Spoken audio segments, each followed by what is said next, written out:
कहते हैं मानव का जब जन्म होता है, मनुष्य का जब शरीर मिलता है, मानव का जब शरीर प्राप्त होता है और मानव का शरीर जब मिला, मृत्युलोक में भेजा गया।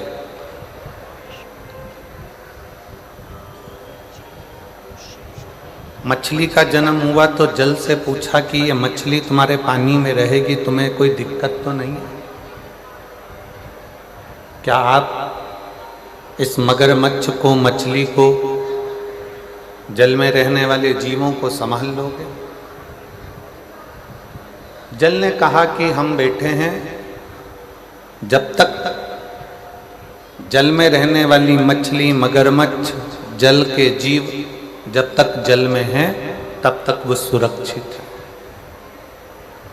उनका बाल बांका नहीं होने देंगे हम। फिर पृथ्वी से पूछा कि ये वृक्ष लगना है,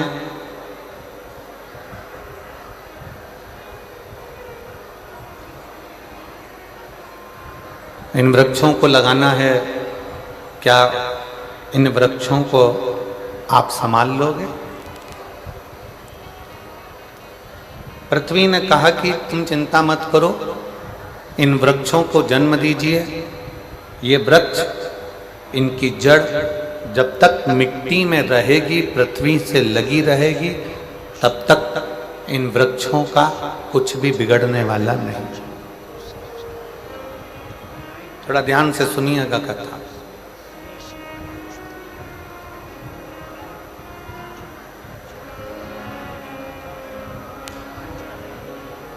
जल भगवान ने कहा, पानी ने कहा, जल नारायण ने कहा कि जब तक जल में रहने वाला जीव, मछली, मगरमच्छ, जल में रहने वाला कीट पतंगा जब तक जल में है तब तक उसका बाल बांका नहीं होगा। जल से निकला फिर भले वो मर गया, जल से निकलने के बाद भले फिर वो प्राण छोड़। पृथ्वी ने कहा कि वृक्ष, पेड़ पौधे पृथ्वी पर रहेंगे, जब तक वो मिट्टी का संग रखेंगे, जब तक वो मिट्टी को अपने पास में रखेंगे, जमीन को, पृथ्वी को, मिट्टी को जब तक वो नहीं छोड़ेंगे, तब तक इनका बाल बांका नहीं होने वाला। ये सूखेंगे नहीं, ये मरेंगे। अब वायु से पूछा, तुम पक्षी को रख सकते हो, परिंदे को रख सकते हो? तो कहा जब तक वायु में परिंदा है, पक्षी है, तब तक मैं उनका बाल बांका नहीं होने दूंगा। जलचर के लिए जल ने कह दिया, वृक्षों के लिए पृथ्वी ने कह दिया, पक्षियों के लिए वायु ने कह दिया, पशुओं के लिए जंगल ने कह दिया। अब आई बारी केवल एक मनुष्य, केवल एक मानव की।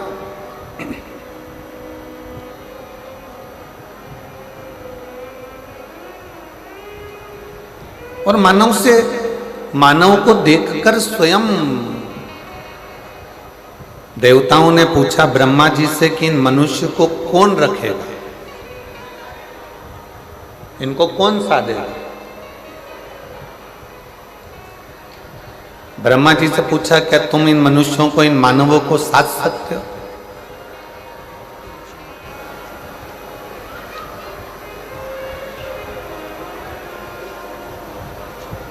अच्छा, ये विचार करिए पहले तो, कितना उल्टा ज्ञान हम भारतीयों को दिया जाता है। विदेश के लोग इस ज्ञान को नहीं मानते। कौन सा ज्ञान? कि मानव बानर से चालू हुआ, बंदर की योनि से चालू हुआ तो वो मनुष्य बना। बानर से उसकी जिंदगी चालू हुई, पहले मनुष्य बंदर था, बंदर से ऐसा बना, बंदर से वैसा बना, बंदर से फिर वो मानव बना। ईमानदारी से बोलना, अगर बंदर से मानव बनता होता तो दुनिया में इतने सारे बंदर हैं, वो सारे मानव नहीं बन जाते। ये उल्टा ज्ञान हमको दिया जाता है कि बंदर से मनुष्य बना, पर शास्त्र कहता है, वेद कहते हैं, पुराण कहते हैं कि ब्रह्मा जी के जंघा से मनु और शत्रुपा की उत्पत्ति हुई। प्रथम पुरुष प्रथम स्त्री मनु और शत्रुपा ब्रह्मा जी की जंघा से प्रकट हुए, और उन्हीं मनु और शत्रुपा की संतान आप और हम हैं। ये संपूर्ण जगत है उन्हीं मनु शत्रुपा की संतान।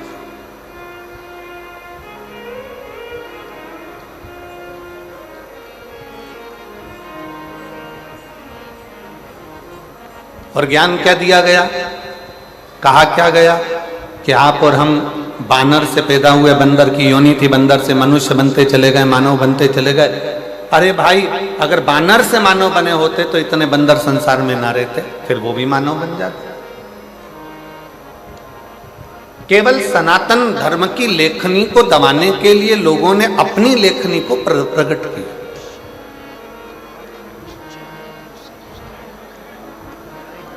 जल ने कह दिया मछली जब तक मुझ में है, जल ने कह दिया जब तक मछली मेरे पास में है मैं इसको कुछ होने नहीं दूंगा। मिट्टी ने कह दिया कि जब तक वृक्ष मेरे से जुड़ा है मैं इसको कुछ होने नहीं दूंगा। अब बारी आई मनुष्य की।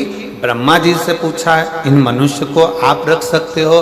ब्रह्मा जी ने मना कर दिया। भगवान नारायण से पूछा, नारायण ने भी कुछ कहा। तब भगवान शंकर से कहा कि इस ब्रह्मा ब्रह्म लोक में रहेंगे, भगवान विष्णु बैकुंठ लोक में रहेंगे, और रहेंगे तो केवल मृत्यु लोक में शंकर भगवान। अब इन मनुष्यों को संभालेगा कौन? इन मानवों को कौन संभाल सकता है? तब उस जगह पर स्वयं भगवान शंकर सामने आकर खड़े हो गए ब्रह्मा और विष्णु के सामने, और कह दिया तुम चिंता मत करो, जब तक मनुष्य पृथ्वी पर रहेगा, माँ के गर्भ में बच्चा आएगा, उस दिन से लेकर जब वो मरेगा तब तक शंकर भगवान कहते हैं मेरी जवाबदारी है उसको लेकर आगे बढ़ने की और उसको संभाल।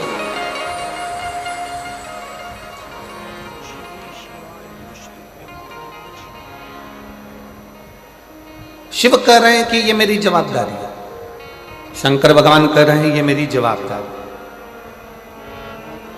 उसको आगे बढ़ाना।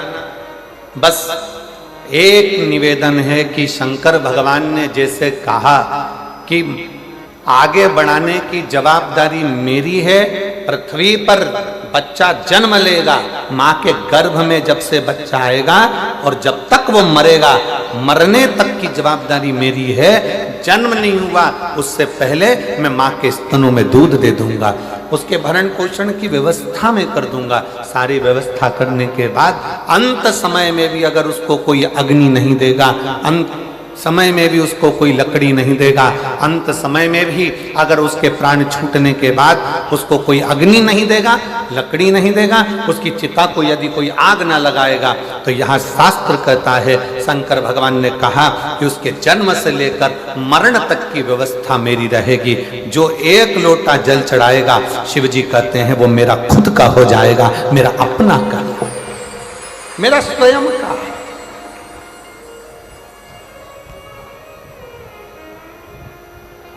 और मैंने तेरे ही भरोसे बाबा, तेरे ही भरोसे हवा बिच उड़ती जावांगी, बाबा डोर हत्तो छड़ी नावे कटी जावांगी, भोले मैं तेरी शंभो मैं तेरी हवा बिच उड़ती जावांगी, बाबा डोर हत्तो छड़ी नावे कटती जावांगी।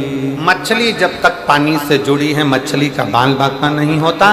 वृक्ष जब तक मिट्टी से जुड़ा है, वो वृक्ष का बाल बांका नहीं होता, पौधे का बाल बांका नहीं होता। और मनुष्य जब तक शंकर से जुड़ा है, तब तक उसका बाल बांका नहीं होता। शिव उसको संभाल लेगा। बोल बम का नारा है, जरा जम के बोल बम का नारा है। उसका बाल बांका नहीं, वो संभालता है, वो बैठा है संभालने वाला, वो संभाले,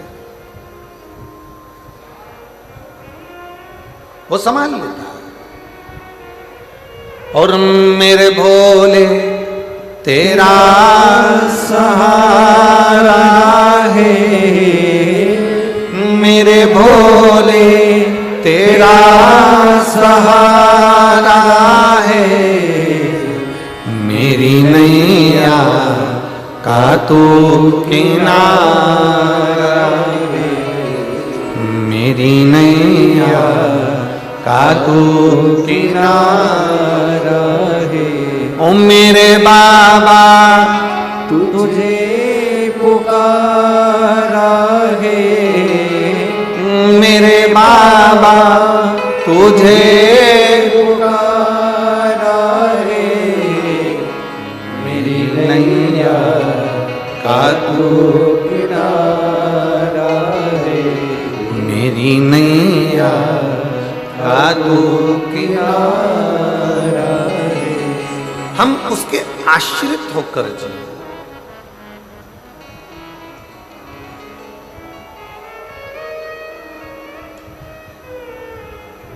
संसार के आश्रित हो गए ना तो लोग ठोकर मार देंगे।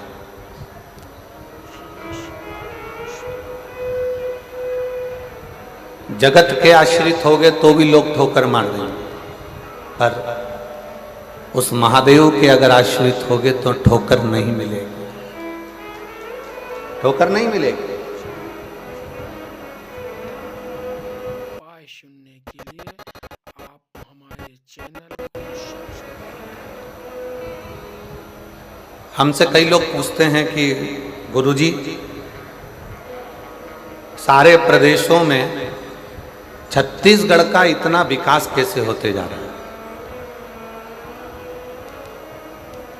अभी की स्थिति में अगर देखा जाए तो छत्तीसगढ़ एक ऐसा प्रदेश बनता जा रहा है जिसका उन्नति होती चली जा रही है, जिसकी उन्नति होती चली। कारण क्या, क्या कारण? हमने एक ही बात उनको कही, छत्तीसगढ़िया सबले बढ़िया। छत्तीसगढ़ का जो रहवासी है, छत्तीसगढ़ में निवास करने वाला जो एक मनुष्य है, जो छत्तीसगढ़ का रहने वाला है, ओरिजिनल छत्तीसगढ़िया है, वो दिल से भगवान का भजन करता है, दिखावा नहीं करता है। एक लोटा जल शंकर जी को चढ़ाता है और पूरा छत्तीसगढ़ शिवमय है, पूरा छत्तीसगढ़ देवीमय है। शिव और शक्ति की आराधना में पूरा छत्तीसगढ़ डूबा रहता है। और जब छत्तीसगढ़ शिव और शक्ति की आराधना में डूबा रहता है तो यहाँ के मनुष्य को शक्ति प्राप्त होती है, बल प्राप्त होता है।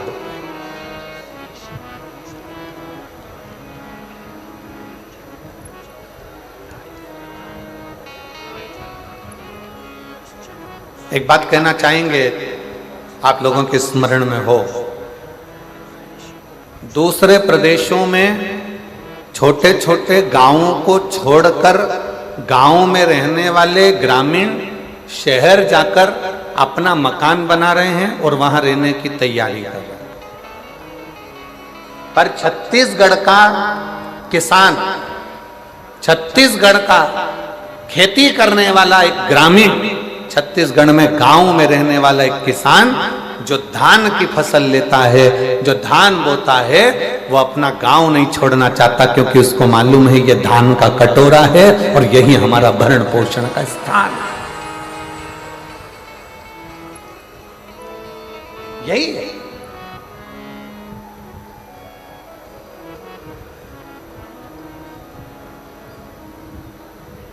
छत्तीसगढ़िया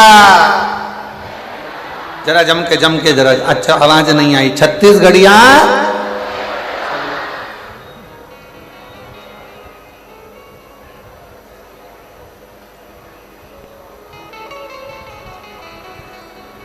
जल मछली से कहता है तुम मुझे मत छोड़ना, मैं तुम्हारा साथ निभाऊंगा, साथ निभाऊंगा। पृथ्वी वृक्ष से कहती है तुम मुझे मत छोड़ना, मैं तुम्हारा साथ निभाऊंगा, मैं तुम्हारा साथ निभाऊंगा। और शिव कहते हैं, भगवान देवादिदेव महादेव कहते हैं, भगवान शंकर कहते हैं कि तुम एक लोटा जल चढ़ाना मत छोड़ना, मैं तुम्हारा साथ निभाऊंगा, आखिरी तक निभाऊंगा,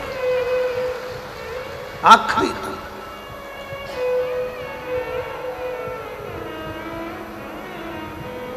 आप उसके आश्रित तो हो।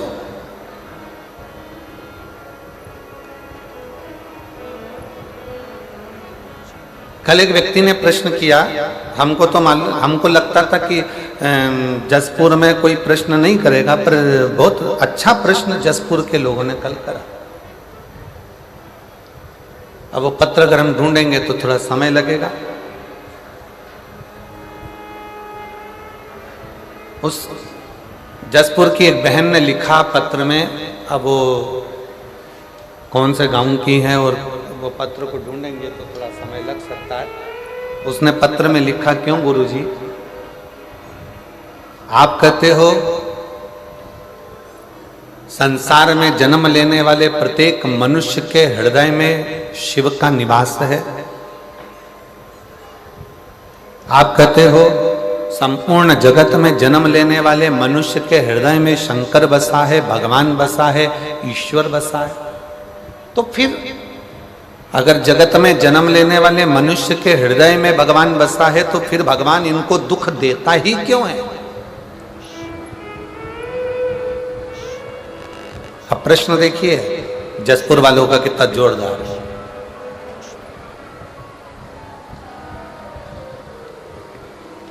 सबके हृदय में, सब में रब समाया है, जित देखो उस रब की ही माया है। यदि सबके हृदय में, सबके चित्त में, सबकी वृत्ति में, सबके मन में, सबके हृदय में शंकर बैठा है, यदि सबके अंदर शंकर विराजमान है, ईश्वर विराजमान है, शिव विराजमान है, भगवान विराजमान है, तो फिर भगवान इनको दुख देता ही क्यों है? क्योंकि भगवान ही तो बैठा है ना सबके हृदय में। फिर दुख देने का कारण क्या? फिर तकलीफ देने का कारण क्या? क्यों दुख दे रहा है, क्यों तकलीफ दे रहा है? तो मेरी जीजी जिसने ये प्रश्न किया है, जिसने ये प्रश्न करा है, जिसने ये प्रश्न पूछा है, शंभू जिसने ये प्रश्न पूछा है, जिसने ये प्रश्न किया है, मैं उसको कहना चाहूंगा कि भगवान सबके हृदय में विराजमान है, सबके दिल में बैठा हुआ है। बस दुख की चपेट में वो आता चले जाता है जिसने कभी अच्छे सतगुरु का सत्संग नहीं किया, जिसने भक्ति को अपने हृदय में उतारा नहीं, जिसने भक्ति को अपने हृदय में नहीं उतारा।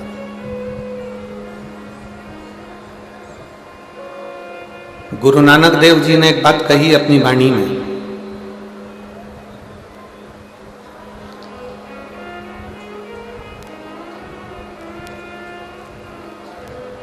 जिस समय पर गुरु नानक देव महाराष्ट्र के ओंडा नागनाथ शंकर मंदिर के सामने बैठे थे,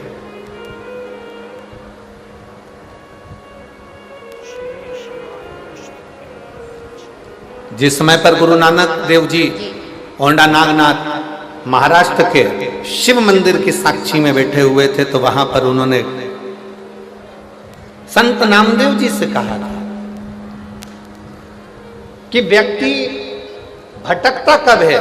जब उसकी भक्ति में कुछ कमी रह जाती है।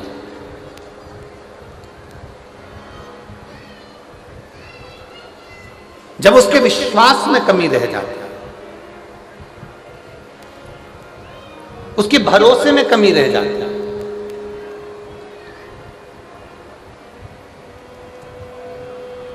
और विश्वास में अगर कमी है, भक्ति में अगर कमी है, तो व्यक्ति डोलेगा, व्यक्ति भटकेगा। और यदि विश्वास पक्का है, भक्ति पक्की है, दृढ़ता पक्की है, तो व्यक्ति नहीं डोलेगा। कितना सुंदर कहा है, आपका विश्वास यदि महादेव के प्रति है, आपका विश्वास यदि परमात्मा के प्रति है, आपका भरोसा यह पक्का है कि मेरे सनातन धर्म में जो 33 कोटि देवता हैं वो मेरे लिए बहुत कुछ कर सकते हैं, तो तुम दुनिया में कभी नहीं भटकोगे, दूसरे धर्म की ओर नहीं जाओगे, आप नहीं भटकोगे।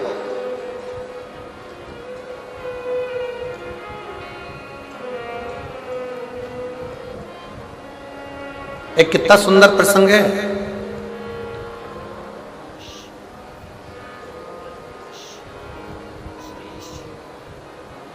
मध्य प्रदेश की भूमि पर जन्म हुआ था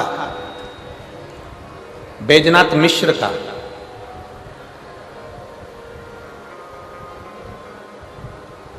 मध्य प्रदेश की भूमि पर एक संगीत का हीरा जन्म लिया था बैजनाथ मिश्र, बेजू बावरा।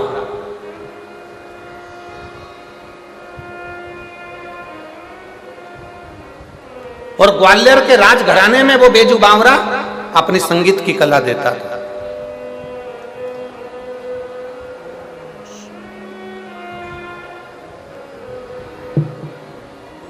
अकबर के यहां जो संगीत की कला देता था वो तानसेन था, और ग्वालियर के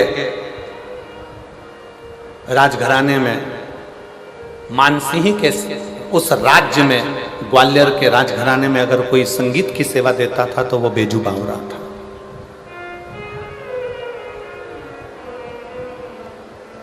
बेजू बावरा।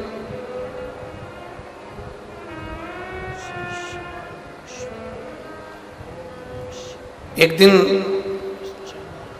अकबर को मालूम पड़ा कि ग्वालियर के राजघराने में मानसिंह की उस राज सिंहासन के सामने एक गायक कलाकार बैठता है, एक संगीतकार बैठता है, उसका नाम बेजू बावरा है। बेजू बावरा क्यों?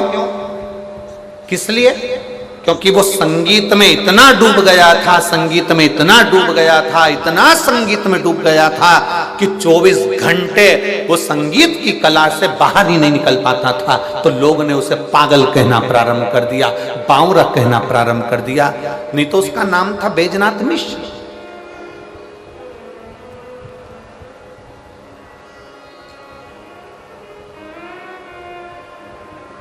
मानसिंह जी के उस राजघराने में बेजू बावरा अपनी प्रस्तुति देता, वहां का रतन था वो, वहां का हीरा था। वहां वो गाता, भजन करता, अपना कीर्तन करता, और मानसिंह जी प्रसन्न रहते।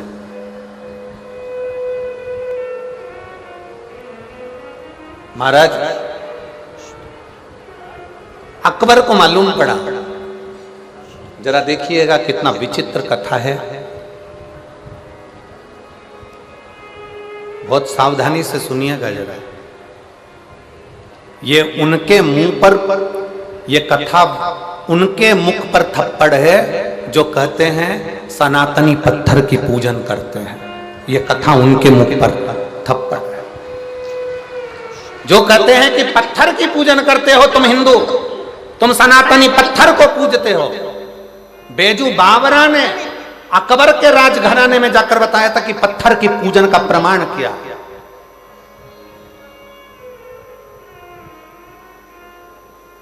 बेजू बावरा ने अकबर के राजघराने में खड़े होकर कहा था कि हम मुर्दे नहीं पूजते, हम पत्थर पूजते हैं और पत्थर को पिघलाकर परमात्मा बना देते हैं। ये बेजू बावरा ने कहा, ये बेजू बावरा कहता है।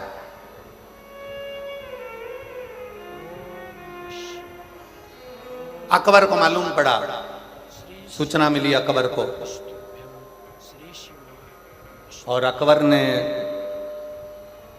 अपने यहाँ गाने वाले संगीतकार तानसेन को देखा, और तानसेन को देखकर कह दिया कि हमारा संगीतकार तानसेन के आगे सब फीके हैं।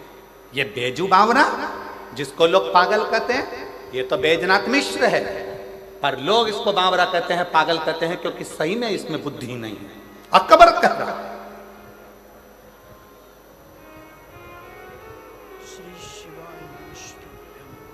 अकबर लाइक करें, अकबर के हृदय में थोड़ी सी ईर्ष्या जागृत हो गई। अकबर के हृदय में थोड़ी सी ईर्ष्या, नफरत जागृत हो गई कि मेरे राजघराने में जो तानसेन गाता है वो सबसे पहले नंबर का है, वो सर्वश्रेष्ठ है। बाकी के मान सिंह ग्वालियर के राजघराने में जो गा रहा है बेजू बावरा, वो शून्य है।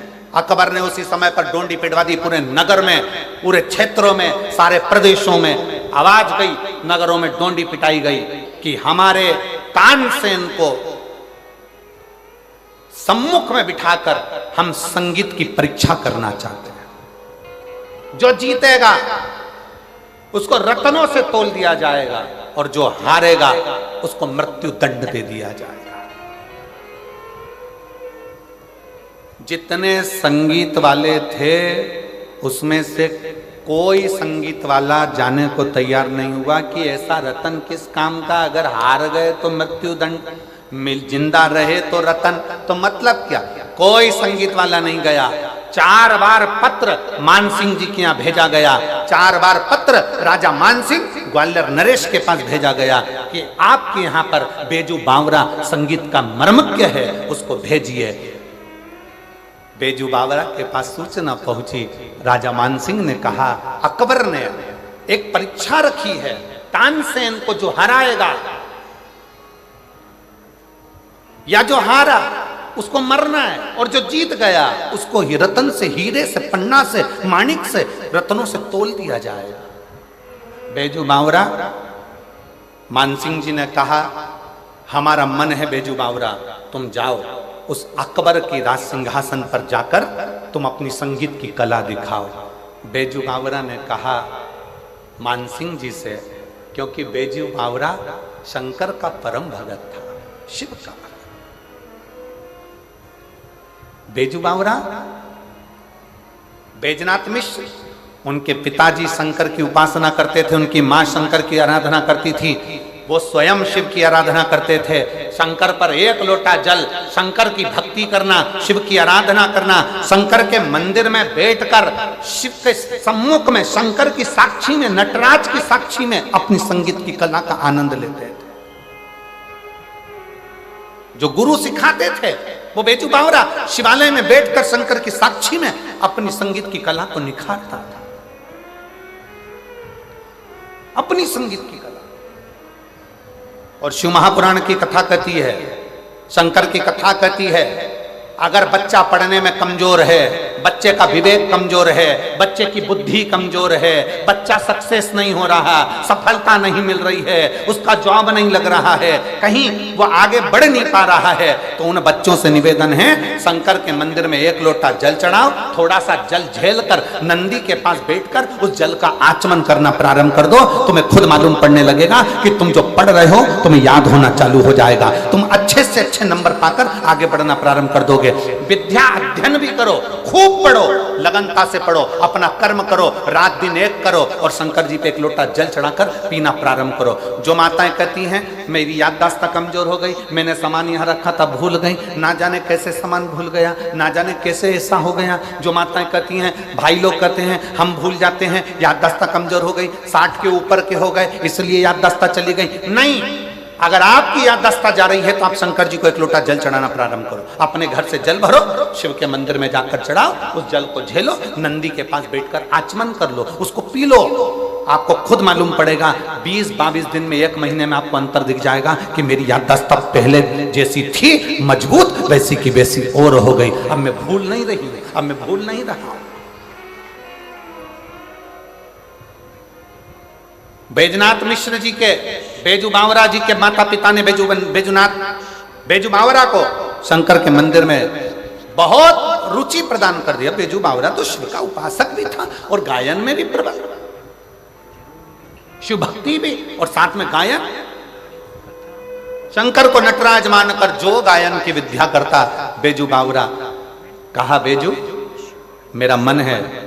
मानसिंह जी बोले जाओ उस अकबर के दरबार में जाओ और तानसेन के सामने संगीत की परीक्षा है, जाकर उत्तीर्ण होकर आओ। जाओ। बेजू बावरा ने विचार किया कि मानसिंह जी को क्या बोलूं मैं राजा मानसिंह, क्या कहा जाए राजा मानसिंह जी को। और बेजू बावरा ने राजा मानसिंह जी से कहा, आपकी जैसी आज्ञा हो मैं वो करने को तैयार हूं, पर एक निवेदन है महाराज, एक निवेदन। बहुत सावधानी से कथा को सुनिएगा, ये दिल को छूने वाली कथा है, हृदय को छूने। महाराज, मैं अकबर के राज्य में, मैं अकबर के प्रदेश में जाकर मैं परीक्षा देने को तैयार हूं, पर बात एक ऐसी है कि जो हारेगा, जो हारता है उसको मृत्यु दंड मिलेगा, मृत्यु दंड। जो हारेगा उसको मृत्यु दंड मिलेगा, बात केवल इतनी सी। तो मानसिंह जी ने कहा बेजू बावरा से, क्या बेजू बैद्यनाथ, क्या तुमको अपने आप पर भरोसा नहीं है? बैद्यनाथ ने कहा, मुझे अपने आप पर भरोसा पूरा है। फिर दिक्कत क्या है? दिक्कत यह है कि जो हारेगा उसको तो मृत्यु दंड मिलेगा ना, चाहे कोई भी हारे, मृत्यु दंड तो उसको मिलेगा। मरेगा वो, मर जाएगा। क्या चाहते हो? बेजू बावरा ने कहा, मैं जाऊंगा, तानसेन के सामने जाऊंगा, अकबर के राजघराने में जाऊंगा, अकबर के पास पहुंचूंगा और मैं भी अपनी परीक्षा दूंगा, मना नहीं है। आज बेजू बावरा तैयार होकर अकबर की सभा में पहुंच गया। अकबर की सभा,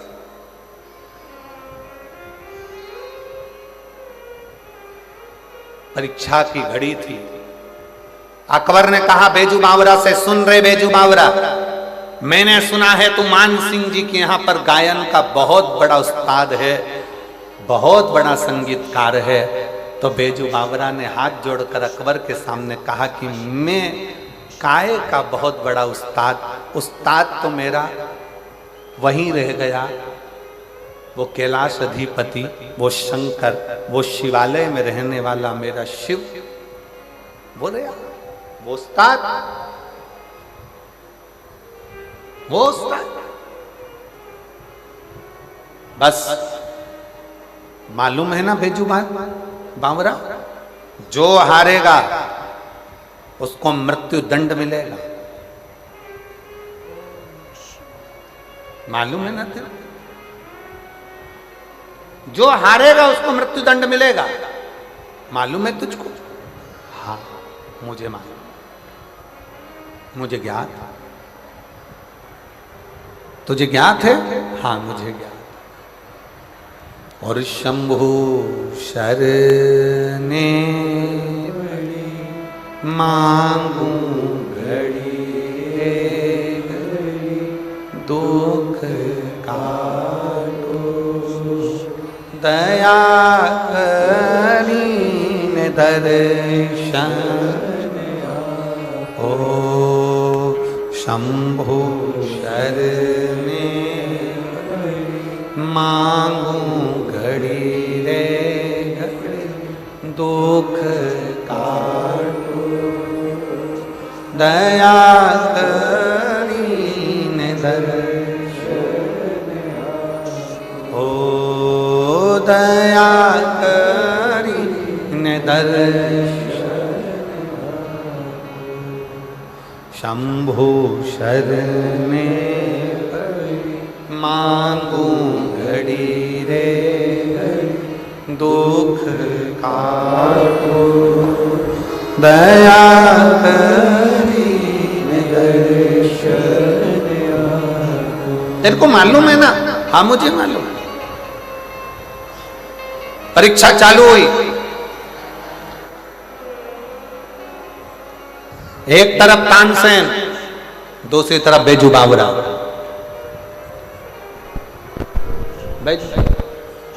परीक्षा चालू। तानसेन ने जो राग छेड़ा, ऐसा राग छेड़ा तानसेन ने कि जितने दीप लगे थे वो दीप जलना प्रारंभ हो गए, सारे दीप जलना प्रारंभ।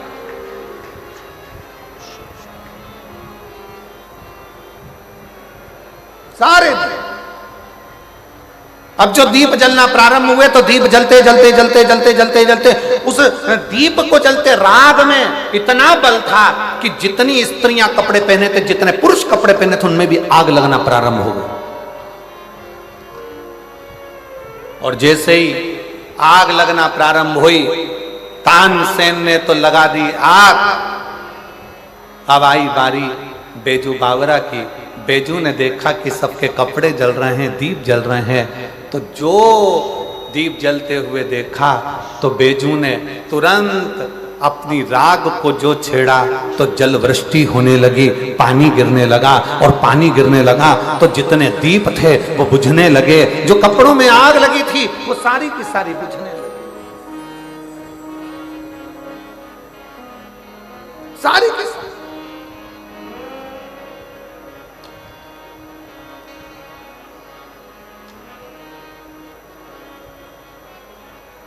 कपड़ों में जो आग लग रही थी वो बुझना प्रारंभ हो गई, कपड़ों में जो आग लग रही थी वो सारी बुझ गई, दीप जो जल रहे थे वो बुझ गए। फिर वापिस ने फिर तान छेड़ी, और तानसेन ने ऐसी तान छेड़ी तो जितने हिरण थे वो तानसेन के पास में आ गए।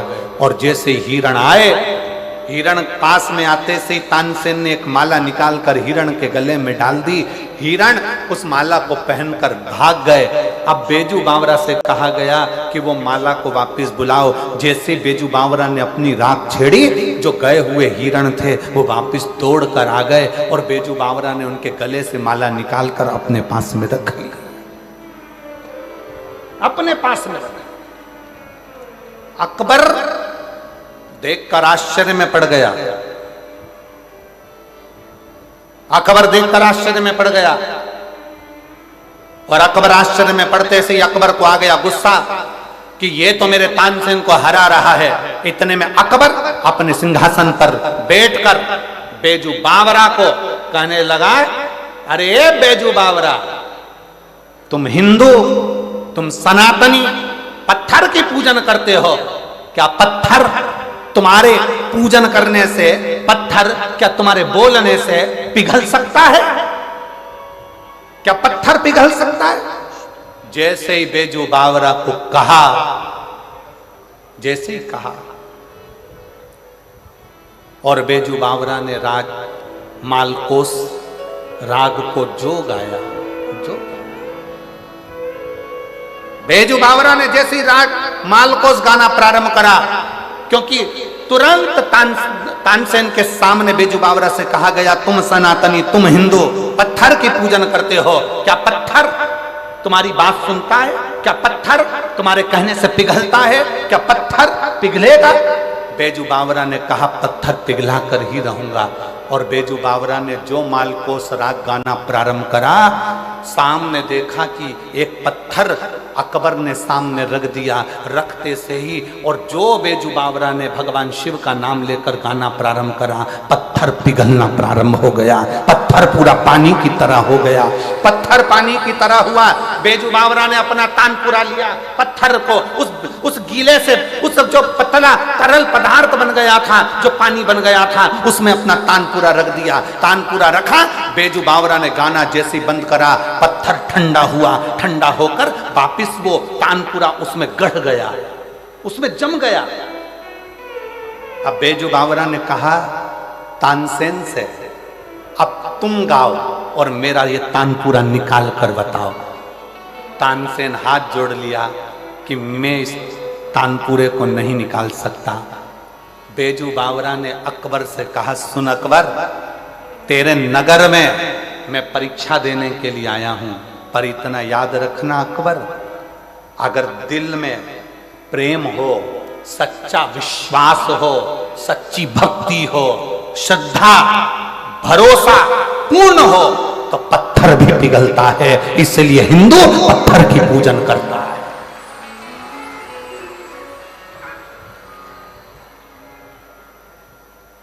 पुकारने वाला अगर हो, दिल से अगर पुकारा जाए, प्रेम से अगर पुकारा जाए, श्रद्धा से अगर पुकारा जाए तो पत्थर भी पिघलता है। इसलिए हिंदू पत्थर की पूजन करता है। क्यों?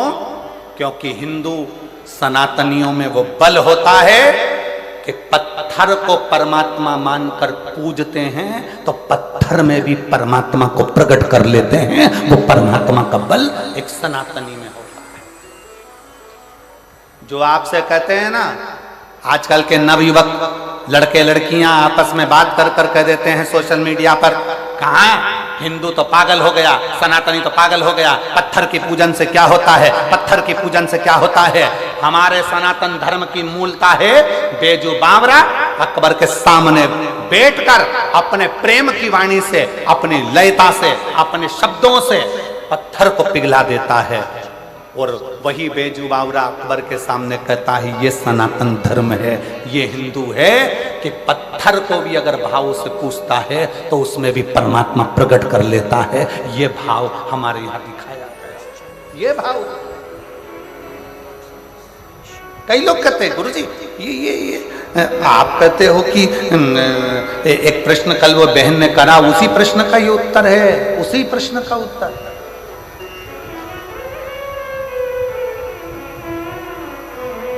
कि सबके हृदय में शिव है, सबके हृदय में भगवान है, तो फिर भगवान दुख क्यों देता है? क्योंकि हमारी भक्ति हम प्रकट नहीं कर पाते, हमारा विश्वास हम प्रकट नहीं कर पाते, हमारी श्रद्धा हम प्रकट नहीं कर पाते। भगवान तुम्हारे छल से कभी प्रसन्न नहीं हुआ, भगवान तुम्हारे दिखावे से कभी प्रसन्न नहीं हुआ, भगवान तुम्हारे कपट से कभी प्रसन्न नहीं हुआ। तुमने बहुत सारा अपने शरीर को मालूम पड़े चंदन लगा लिया, खूब अपने खूब सारा बाल बढ़ा लिया, खूब सारा वस्त्र भी पहन लिया, खूब आडंबर भी कर लिया, और सोचो कि परमात्मा तुम्हारे सामने प्रकट हो जाए। परमात्मा प्रकट नहीं होता। परमात्मा को प्रकट करने के लिए निर्मल मन सो मोहि पावा, मोहि छल छिद्र कपट ना भावा। तुम्हारा नूतन मन होगा, हृदय होगा, तो परमात्मा प्रकट हो सकता है, प्रकट हो सकता है।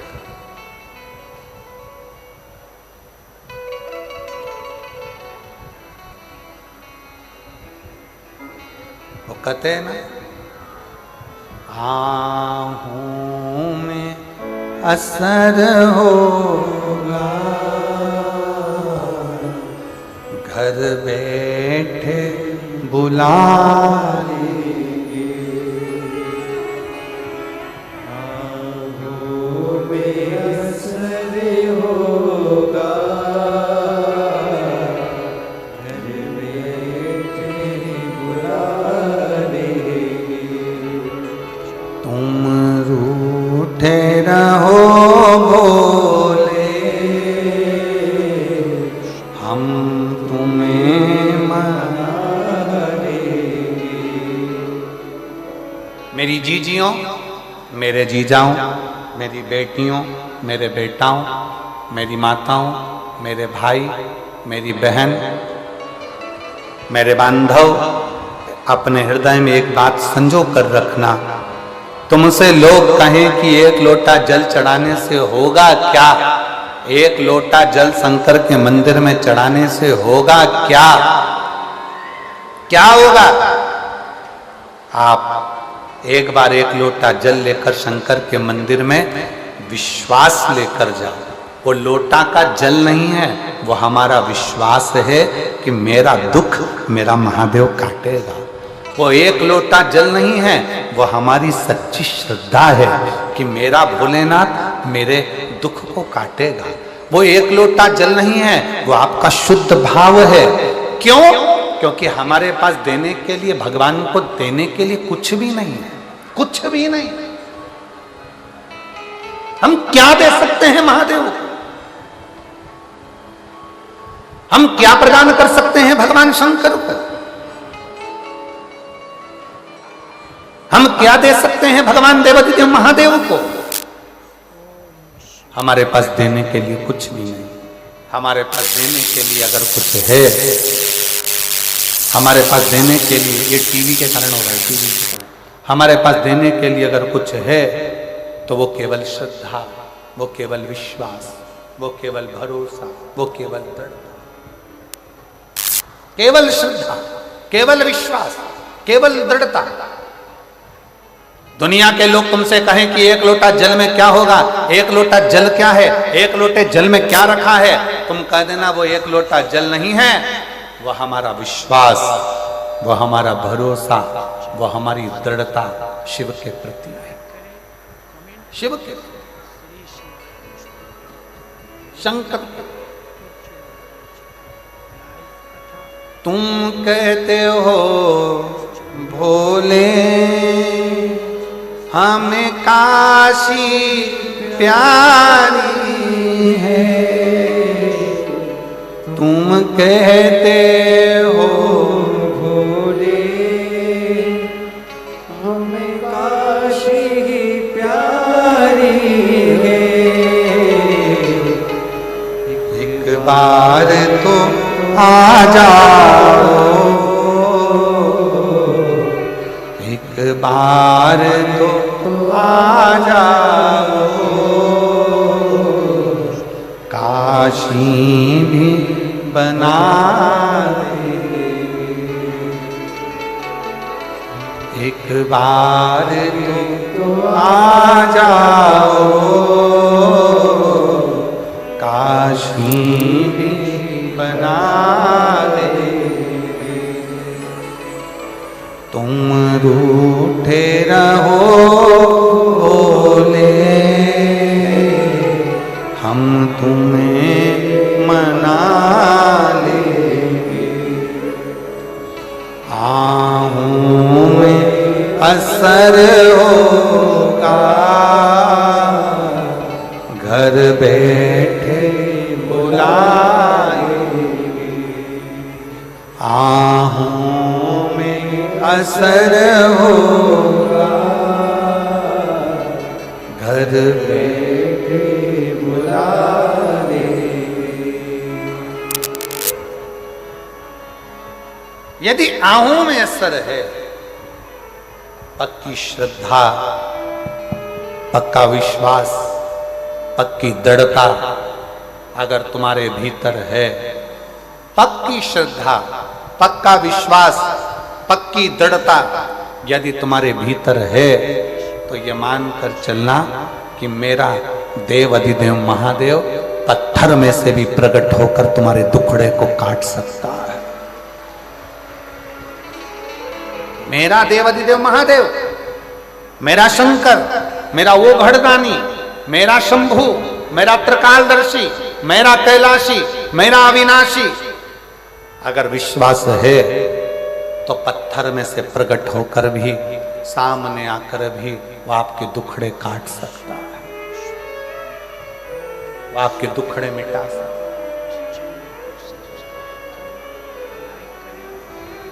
आहों में असर होगा, घर बैठे बुला लेंगे, आहों में असर होगा, घर बैठे बुला लेंगे, तुम रूठे रहो भोले हम तुम्हें मना देंगे, तुम रूठे रहो भोले हम तुम्हें मना देंगे। अगर विश्वास है, यदि भरोसा है, और पूर्ण भरोसा, पूर्ण दृढ़ता, पूर्ण विश्वास है, तो पत्थर में से भी परमात्मा प्रकट हो जाता है। पत्थर में से यदि भरोसा है, यदि विश्वास है, आप लाखों की संख्या में आए हो, पंडालों में जगह नहीं है, और ये आपका विश्वास ही कह रहा है कि आपको शंकर पर कितना भरोसा है, तो ये मानकर चलना कि भरोसा टूटेगा नहीं, मेरा भोले बाबा तुम्हारी झोली खुशियों से भरेगा। इसको बंद कर दे या चालू कर दे, इसको बार बार से हो रहा। तुम्हारा भरोसा टूटेगा नहीं, तुम्हारा विश्वास टूटने वाला नहीं है। उसका पिला गिर रहा है ना उसको, वो विश्वास टूटेगा नहीं, वो भरोसा छूटेगा नहीं। आप उस भरोसे से भगवान को रिझाओ, तो भगवान को रिझाओ। आप उस भरोसे से, और प्रेम जब अनंत हो गया, रोम रोम संत हो गया। प्रेम जब अनंत हो गया, रोम रोम संत हो गया। हमारा विश्वास, हमारी दृढ़ता, हमारा भरोसा जब पूर्ण होगा तो शिव मिलेगा। जिस बेटी ने ये प्रश्न किया था कि गुरुजी सबके भीतर शिव है, सबके अंदर भगवान महादेव समाहित है, सबके भीतर भगवान शंकर विराजमान है, तो फिर दुख क्यों आता है, तकलीफ क्यों आती है, कष्ट क्यों आता है, क्यों इतनी तकलीफें आती, क्यों दुख आता, क्यों कष्ट आता? कहा भक्ति की कमी है, भक्ति की, भक्ति की, भक्ति को दृढ़ करो। कौन कौन जाता है शिव जी के मंदिर में एक लोटा जल चढ़ाने? हाथ उठाओ जरा। जो जाते हैं शंकर के मंदिर, रखो, बहुत बढ़िया, जाना चाहिए। बैजू बावरा शिव का उपासक जब अपनी भक्ति और दृढ़ता और विश्वास के साथ अकबर के महल में बैठकर गाता है तो पत्थर को पिघला देता है। आप अगर एक लोटा जल महादेव को विश्वास के साथ चढ़ा रहे हैं, भरोसे के साथ चढ़ा रहे हैं, तो यह मानकर चलना कि वो देव अधिदेव महादेव तुम्हारे लिए पिघल जाएगा और एक दिन तुम्हारे दरवाजे पर जरूर आ जाएगा। एक ना एक दिन तुम्हारे दरवाजे पर जरूर पहुंचेगा, वो तुम्हारी चौखट पर जरूर आएगा, जरूर पहुंचेगा, जरूर आएगा। आप दृढ़ता करिए, विश्वास,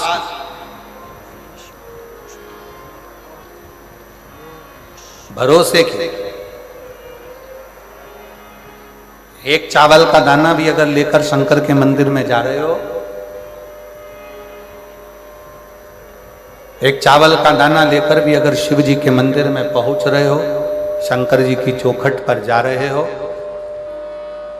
शंकर भगवान के दरवाजे पर जा रहे हो, तो ये विश्वास मानकर जाना कि मेरा शिव मेरे दुख हरने के लिए, वो हमारे यहाँ पहले, इधर छत्तीसगढ़ का तो हमको नहीं मालूम कि क्या नियम है, पर हमारे यहाँ पहले पत्रिका नहीं छपती थी, शादी की पत्रिकाएं हमारे उधर नहीं छपती थी। इधर छत्तीसगढ़ का तो नहीं मालूम, पर हमारे उधर पहले शादी की पत्रिका नहीं छपती थी। केवल चावल को पीला करा जाता था और पीला चावल दिया जाता था और निमंत्रण उस पीले चावल से हो जाता था। अब इधर छत्तीसगढ़ में ऐसे ही होता था क्या? जम के तो बोलो जरा, ऐसे ही होता था? तो फिर तो तुम और हम एक ही भाई भाई, ठीक है, उसमें क्या अंतर है? हमारे यहां पहले पत्रिका नहीं छपती थी, चावल को पीला करा, दे दिया निमंत्रण।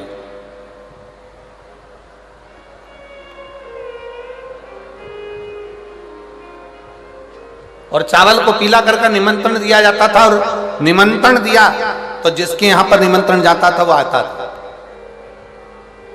शिव जी को एक चावल का दाना यदि आप समर्पित कर रहे हैं तो ये मानकर करें कि आप भगवान शंकर को अपने घर के आने के लिए निमंत्रण दे रहे हैं कि मेरे भोले बाबा मेरे यहाँ आकर मेरे दुख को काटना, तकलीफों को काटना, मेरे कष्ट को काटना, मेरी बीमारी को काटना।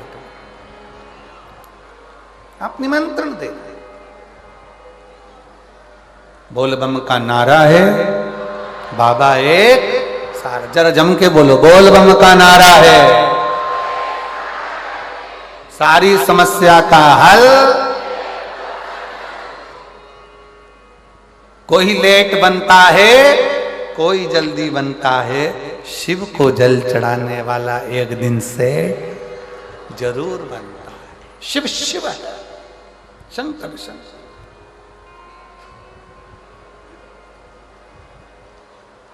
भरोसा दृढ़ी करिए, विश्वास दृढ़ी करिए। और जिस दिन भरोसा विश्वास दृढ़ी होगा उस दिन शिव जरूर।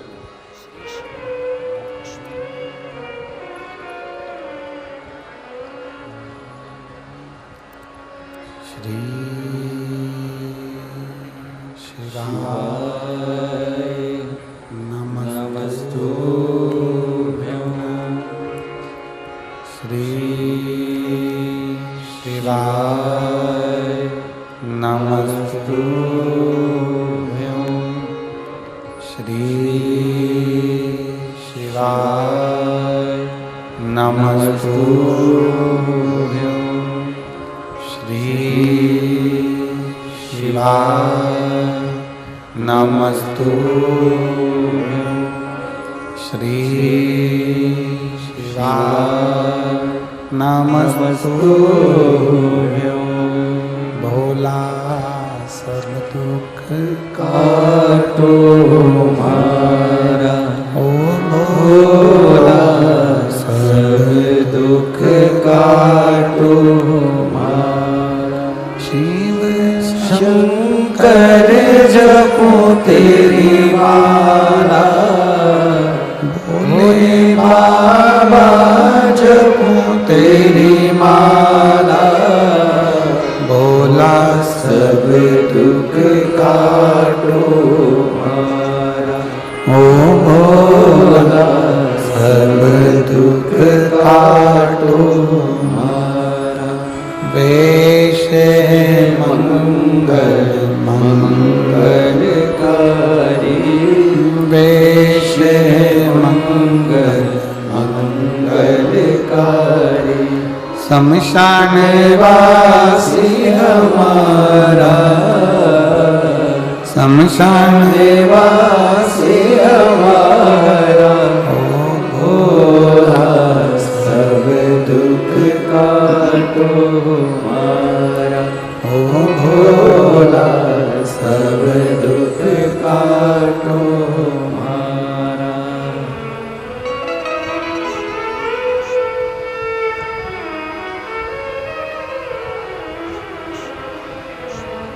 भगवान देवादिदेव महादेव विश्वनाथ हरि, भगवान शंकर त्रिकालदर्शी कैलाशी विनाशी, जगत का भरण पोषण करने वाला शिव। शिव कथा कह रहे हैं।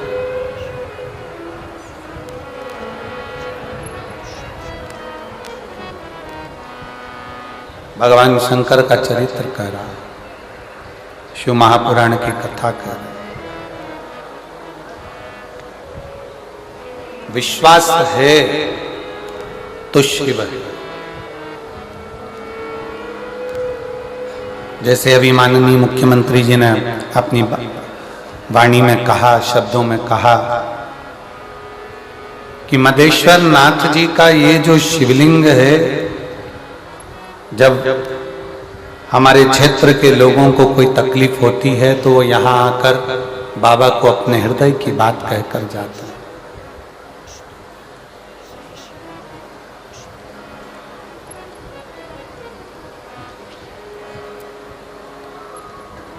अपने हृदय की बात मदेश्वर नाथ को कहते हैं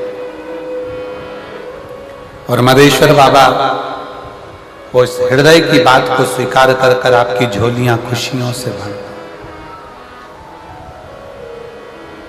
जरा विचार करिएगा, कथा कहां बैठकर सुन रहे हो? मदेश्वर बाबा के चरणों में।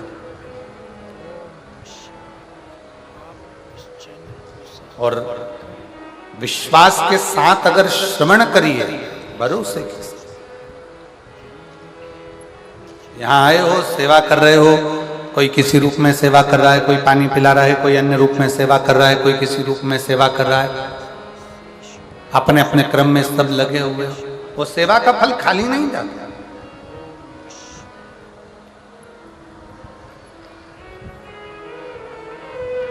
कितना सुंदर है, भारत की भूमि पर जितने मंदिर राम जी के नहीं है, भारत की भूमि पर उससे ज्यादा मंदिर श्री हनुमान जी महाराज के हैं।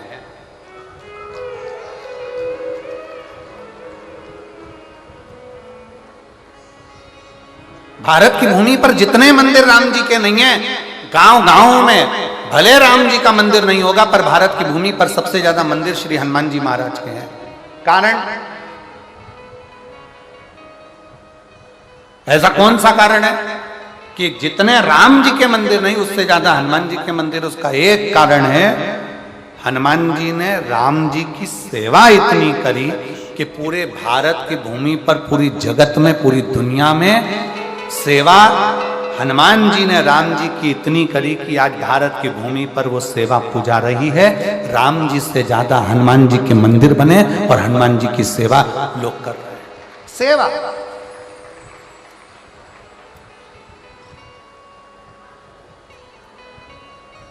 और एक बात और कहना चाहेंगे शिव महापुराण के माध्यम से, भगवान शंकर की कथा के माध्यम से, कि भारत की भूमि पर जितने राम जी के मंदिर नहीं, उससे दुगने हनुमान जी के मंदिर हैं। और पूरी दुनिया में जितना आशीर्वाद श्री हनुमान जी को मिला होगा, उतना आशीर्वाद किसी को भी नहीं मिला होगा जितना आशीर्वाद हनुमान जी को मिला। और आशीर्वाद देने वाला कौन? हनुमान जी को आशीर्वाद देने वाली दो माताएं, एक है मां अंजना और दूसरी है माता सीता। एक माता अंजना और एक माता सीता। सीता मैया ने तो हनुमान जी को इतना आशीर्वाद दिया कि अजर हो जाओ, अमर हो जाओ, तुम मेरे पुत्र कहलाओगे, जगत में सेवा का मूलतः तुमने करी है। कितना कितना वर मिला, क्यों मिला? सेवा। और फिर निवेदन करूंगा, अगर लगे जीवन में, अगर आपको ऐसा महसूस होता है कि मेरे जीवन से संकट हट नहीं रहा, बहुत कष्टप्रद जीवन चल रहा है, बहुत दुखी जीवन चल रहा है, बहुत जीवन में कष्ट है, तो निवेदन करूंगा शिवालय में जाकर शंकर के मंदिर में थोड़ी सेवा करना प्रारंभ करो। अपनी मेहनत को 4 गुना बढ़ाओ, अपने परिश्रम को 4 गुना बढ़ाओ, अपनी मेहनत को बढ़ाओ, परिश्रम को बढ़ाओ, और साथ में शिवालय में जाकर सेवा करना प्रारंभ। बन सके झाड़ू लगा दो, पोछा लगा दो, थोड़ी सेवा शिवालय में करिए, थोड़ी सी मिलेगा। सेवा का फल खाली नहीं जाता। और माननीय मुख्यमंत्री जी से मैं कहूंगा, वास्तवता है इतने पत्र महोदय इस व्यासपीठ पर आए हैं और आपके लिए और श्रीमती कौशल्या दीदी के लिए इतने पत्र लिखे हैं कि हमारा क्षेत्र बचा था। हम लोग आदिवासी वनवासी क्षेत्र के हैं, तो हम लोग बहुत दूर जाकर कथा नहीं सुन सकते थे। तो माननीय मुख्यमंत्री जी आपके लिए और जीजी भाई आपके लिए इतने पत्र आए हैं कि उन लोगों ने लिखा कि आपके माध्यम से कम ये कथा का रसतत्व ग्रहण करने का सौभाग्य। मैं आपको पुनः फिर बहुत बहुत साधुवाद देता हूं। एक बार जोरदार ताली बजाकर आपके लिए बहुत साधुवाद, बहुत बहुत बहुत बहुत साधुवाद। कि क्षेत्रवासियों, जैसा आपने कहा अपनी वाणी में कि क्षेत्रवासियों का मन था शिव पुराण कथा का, कि शिव की कथा हो। और हम कहेंगे माननीय मुख्यमंत्री जी से, जब हम यहाँ आए थे तो यहाँ आने पर हमको कई लोगों ने कहा कि ये बहुत वन क्षेत्र है, मदेश्वर नाथ जहाँ विराजमान है। अभी जैसे आपने कहा कि यहाँ रास्ता भी बड़ा विचित्र है, वन क्षेत्र है। और जब हम यहाँ आए तो लोगों ने कहा कि इतने वीराने में, इतने वीरान में, इतने जंगल में और इतने वीरान में कथा श्रवण करने के लिए कैसे लोग आएंगे? जहाँ से रेलवे स्टेशन भी बहुत दूर है, 150-200 किलोमीटर पड़ता है, जहाँ से बस अड्डे भी बहुत दूर पड़ते हैं। तो इस वीरान जंगल में कैसे लोग कथा श्रवण करने के लिए आएंगे? पर हमने उनसे एक ही बात कही थी, जिन्होंने हमसे कहा, हमने कहा कथा सुनने वाले माधेश्वर नाथ हैं, कथा करवाने वाले माधेश्वर नाथ हैं, और कथा का जजमान पद भी अगर कोई ग्रहण कर कर बैठे हैं तो वो माधेश्वर नाथ हैं। वो स्वयं करा रहे हैं, स्वयं कर रहे हैं और स्वयं कराना, कोई दूसरा। हर हर, जरा दमदारी से दोनों हाथ उठाकर हर हर,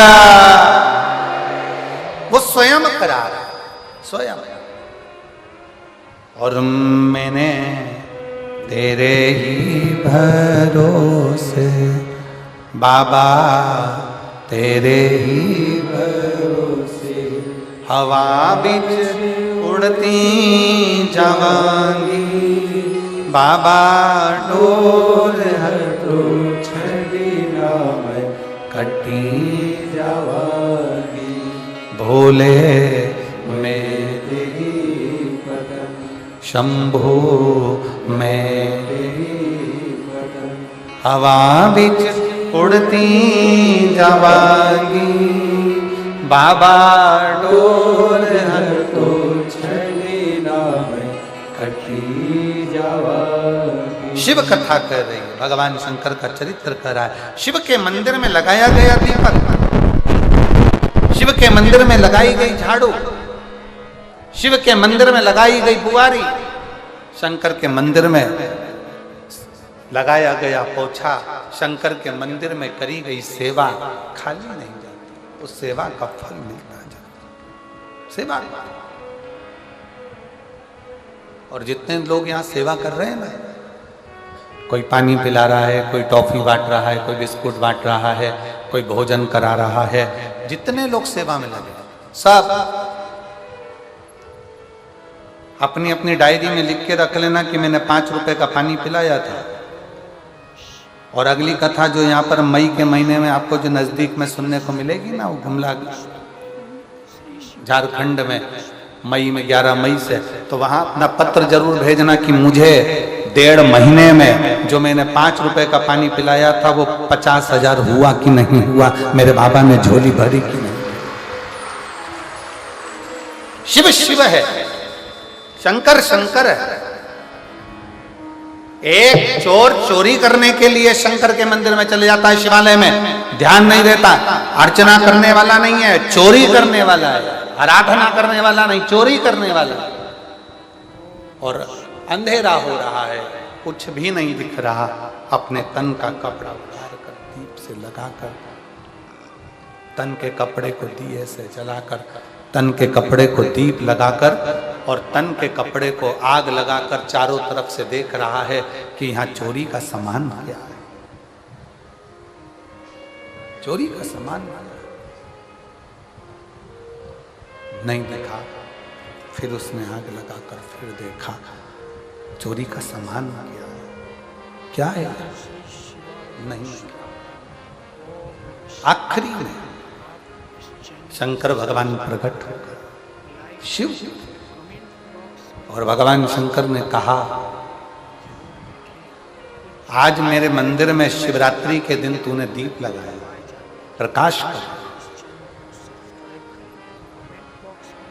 मेरे शिवालय में तूने प्रकाश कराया, मैं तुझे वर देता हूं, कुबेर के सिंहासन पर तू बैठेगा। अब जरा विचार करिएगा कि एक कुबेर के सिंहासन पर से कुबेर जी को नीचे उतार कर चोर को कुबेर बना दिया, वो देवाधिदेव महादेव है, वो देवाधिदेव महादेव है। देवता देने से पहले विचार करते हैं कि इसको कितना देना है, देवता देने से पहले विचार करते हैं इसको कितना प्रदान करना है, देवता देने से पहले विचार करते हैं इसको ज्यादा देना है, कम देना है, कितना देना है, कब देना है, देवता विचार करते हैं। पर एक देवाधिदेव महादेव केवल ऐसे हैं जो उनके मंदिर के सामने से, शंकर के शिवालय के सामने से भी अगर मुस्कुरा कर निकल जाता है तो मेरा शंकर उसकी झोलियां खुशियों से भर देता है, खुशियों।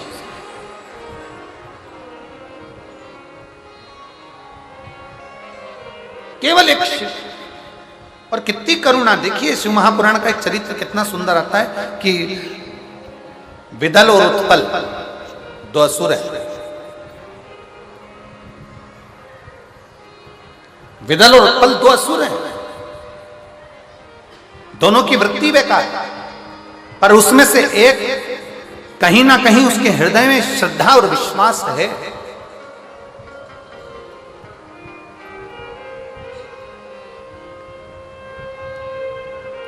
सूचना मिली कि मां जगत जननी बड़ी सुंदर है, मां आद्यशक्ति बड़ी सुंदर है। सूचना चले, विदल और उत्पल ने विचार करा कि चलो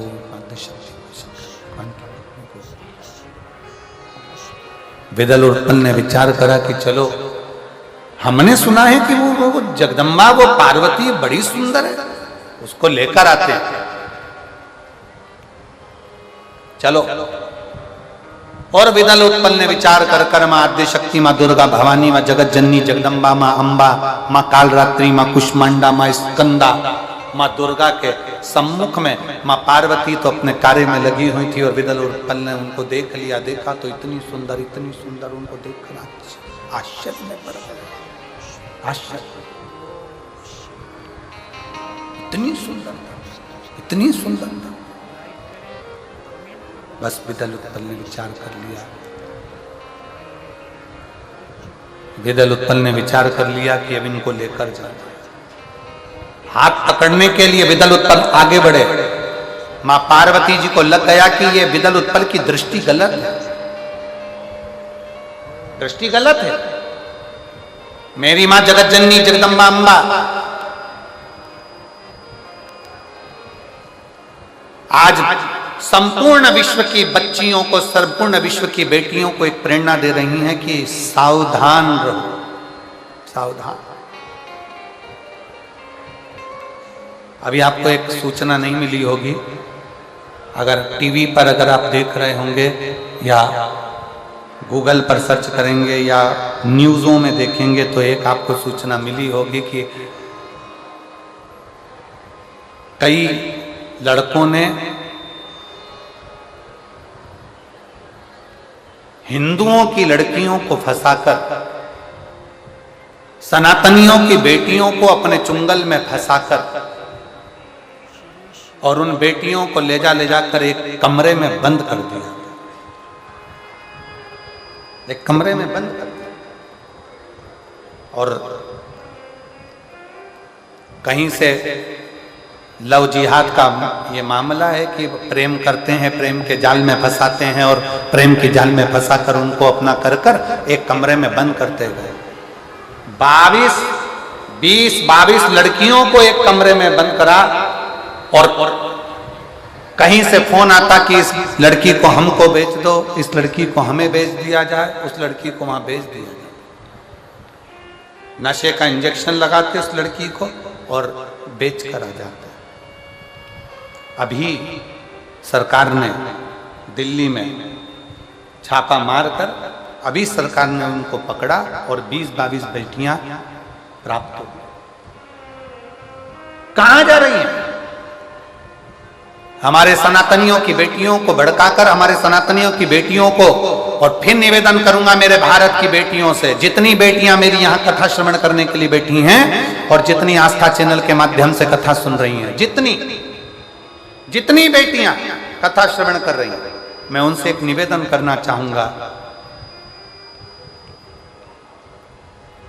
दुनिया के लोग कहते हैं कि माँ बाप को बेटा तारता है, पर शिव महापुराण की कथा में अशोक सुंदरी का संवाद ऐसा आता है कि दुनिया के लोग कहते हैं कि माता पिता को बेटा तारता है, पर शिव महापुराण की कथा कहती है कि माता पिता को, जब माता पिता बेटी का कन्यादान करते हैं, हाथ पीला करते हैं, कन्यादान का संकल्प लेते हैं, वो कन्यादान का संकल्प एक ऐसा होता है जिससे एक बेटी अपने बुजुर्ग माँ बाप को भी पार लगा देती है, माँ बाप को तार देती है। माता पिता, कोई तुम्हें मोटरसाइकिल दिखाए, 50 रुपए का पेट्रोल डलवाकर घुड़घुड़ कराकर, जिनकी दुकानों पर मोटरसाइकिल सुधरने के लिए आती है, गाड़ियां सुधरने के लिए आती है, वो 50 रुपए का पेट्रोल भी तुम्हारा होता है।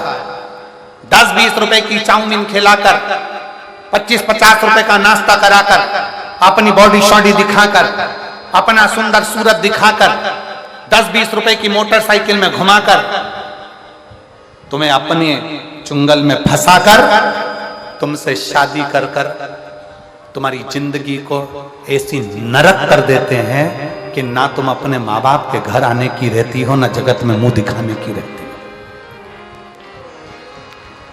मेरा बेटियों से निवेदन है, सावधान। ये लव जिहाद के चक्कर में तुम्हारी जिंदगी बर्बाद ना हो जाए। कितनी बेटियां बैठी हैं, जरा खड़ी हो। जितनी बेटियां यहां बैठी हैं सब खड़ी हो जाओ। जितनी लड़कियां बैठी हैं खड़े हो। हम छत्तीसगढ़ की बेटियां हैं, अपनी जगह पर खड़े हो जाओ। जितनी बेटियां बैठी हैं, हाँ हो खड़े, शान से खड़े हो जाओ खड़ी सारी। अब दोनों हाथ उठाकर हर हर महादेव बोलो, हर हर, और दोनों भुजा उठाकर संकल्प लो कि हमारे माँ बाप जहां शादी करेंगे, अपने माँ बाप के कहने पर शादी करूंगी। इन गुंडे और बदमाशों के चक्कर में, इस लव जिहाद के चक्कर में नहीं पड़ूंगी। ये संकल्प होना चाहिए। उठाओ दोनों हाथ, हाँ उठाओ दोनों हाथ, और एक बार दोनों हाथ उठाकर कहो हर हर। बैठो। धन्यवाद बेटियों, प्रणाम करता हूं आपको, नमन करता हूं आपको साधुवाद देता हूं। इनके चक्कर में नहीं पड़ूंगा। मैं अपने जीवन को अपने माता पिता के अनुकूल चलूंगा, अपने माता पिता के अनुकूल। और जो जैसी भावना लाया वो वैसा ही फल पाया। शिव जी का नाम कुंदकेश्वर। शिव जी का एक नाम कुंदकेश्वर ऐसा है, शरीर में अगर कोई दवाई नहीं लग रही, बीमारी हो गई, रोग हो गया, तकलीफ हो गई, डॉक्टर ने दवाई लिख दी, वो दवाई आप खा रहे हो पर असर नहीं कर रही, शरीर ठीक नहीं हो रहा, डॉक्टर की दी हुई दवाई खाओ, पर उस दवाई को कुंदकेश्वर महादेव का नाम लेते। कौन से महादेव? जम के बोलो जरा, कुंदकेश्वर। डॉक्टर की दवाई खाओ, पर उस दवाई को कुंदकेश्वर महादेव का नाम लेकर फिर खाओ। और हम तो कहेंगे, जिनके आंखों में अगर तकलीफ ज्यादा होती है, नेत्रों में कोई रोग ज्यादा हो रहा हो, नेत्र रोग ज्यादा है, तो सुबह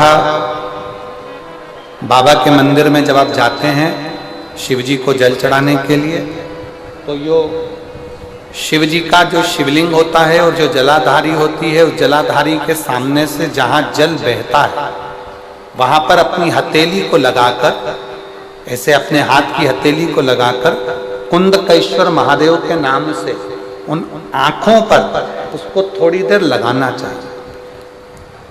शिव जी को जल चढ़ाने के बाद हथेली को, जहाँ से पानी बहता है नीचे की ओर, वहाँ अपनी हथेली लगाओ, हाथ, और हाथ लगाकर उस हाथ को अपनी आंखों पर थोड़ा थोड़ा देर लगाना प्रारंभ करिए।